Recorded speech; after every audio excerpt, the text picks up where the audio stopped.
So this is the part 2 video of the brooder.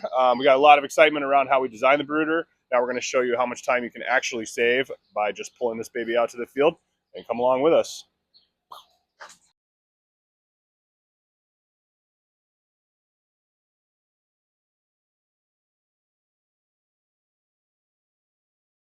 To answer a common question, when is it time for your birds to go out to pasture? Always check your local weather. Don't put them out in a storm. That seems to be the worst. We do have a free range brooder or free range chicken coop, and we don't do any chicken fencing. We're 100% free range, so they can run in and out of the coop. So watch your weather. I'm going to grab a chicken right now to show some of the descriptions of the feathering. Completely feathered out. There's going to be some loose bald spots, which is fine if you're on pasture. The weather's going to be somewhat nicer, but once they're pretty feathered out, they're ready to go. So we'll show you how we take them off. All the way down, we'll move it slowly.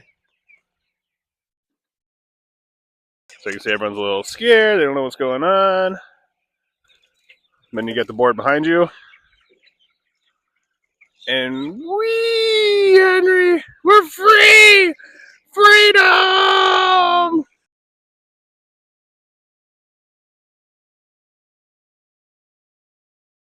Now that our chickens are in our free range coop, these are the standard coops that most guys use, but they don't usually let them go free range because I have Lily here, my Great Pyrenees. She'll be with them now for the rest of the remaining time on pasture, but they do have free range to run wherever. One disagreement Joel and I have is the fact of raising Cornish crosses. Cornish crosses are meant for confinement, but what we've had really good success with is having Cornish crosses without continuous feed, allowing the feed to run out a day or half a day or so, or run out at the end of the day, allows the chicken to forage more. We've noticed that they've done a really good job foraging. That also kind of tends to be what batches. We have noticed that some Cornish crosses are better at being a chicken than not being a chicken. But for the most case, it's very difficult to sell a free range bird or a freedom ranger, what people like to call them. It's just a more difficult sell, especially when you're trying to be to sell to new customers. Why is this chicken red? Why does it look different? Why does it go? So for us, we've had way better luck raising Cornish crosses than we ever had freedom rangers. In our opinion, and it's easier to sell. I haven't talked a lot about this, but all animals anywhere on our 280 acres of pasture have water 100% of the time. I'll show you how we do that. That's a really clever system. I think it's actually the future of grazing. If most guys aren't doing it, this is the way to do it. A little bit. This is just a bottom of a 15-gallon chemical drum that we cleaned out and put a normal cattle trough stopper on. It's been working really well for us. It's full time. So 0G, please sponsor me. Oh, there we go, 0G. And then this is called a quick connect.